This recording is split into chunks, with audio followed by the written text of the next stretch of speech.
Italiya va jahon futboli afsonasi Fabio Cannavaro oltin to'p egasi, ayni vaqtda O'zbekiston milliy terma jamoasi a'zosi.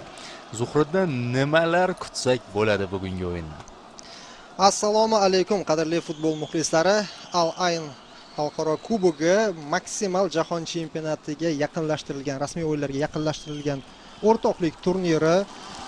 4 ta terma jamoa ham ishtirok etayotgan jahon chempionati ishtirokchilari bu umumiy darajani belgilab bermoqda. Shuningdek, O'zbekiston milliy terma jamoaning raqiblari geografiyasi va ularning darajasi ham kattalashib boryapti. Biz birinchi marta Afrikaning top jamoalaridan biri Misrga qarshi o'ynaymiz. Umumiy o'yinlar bo'lgan Afrika jamoalariga qarshi, lekin aynan Misr milliy terma jamoasiga qarshi ilk raqobat. O'ylaymizki, yangi tarixni ajoyib yoza olamiz. Hakamlar o'yinni boshlashga ruxsat berishmoqda. Vakillarimiz boshlab berishdi. Umumiy men yaxshi o'yin, sifatli o'yin kutayapman. Mana shu kerak paytda, endi bu kerak bo'lmasin, u doimiy hujumga borishimiz. Hozir Oston O'runov ikkita uchta himoyachini aldab o'tib ichkariga yorib zarba, gol. Bir o'zi Oston hal qilib tashlayapti. Misr himoyasini ko'rmagandek o'tib ketyapti. O'runov tezkor gol. Bravo senyor.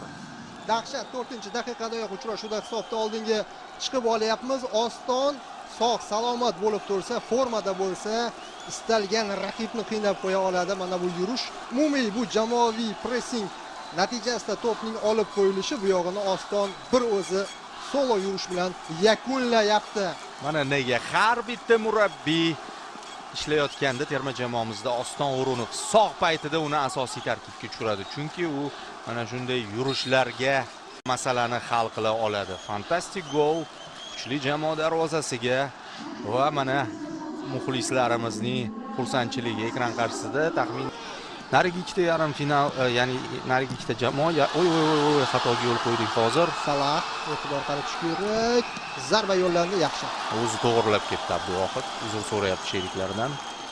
Noaniq pas uchun narigi ikkita jamoa, ya'ni ikkinchi yarim final juftligi Eron, Cabo Verde va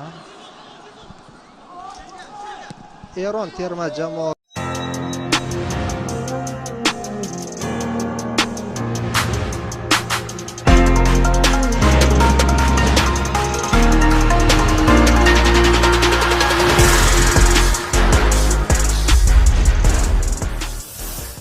umumiy jahon chempionatiga katta ehtimol mana shu tarkibning 70-80% borsa kerak.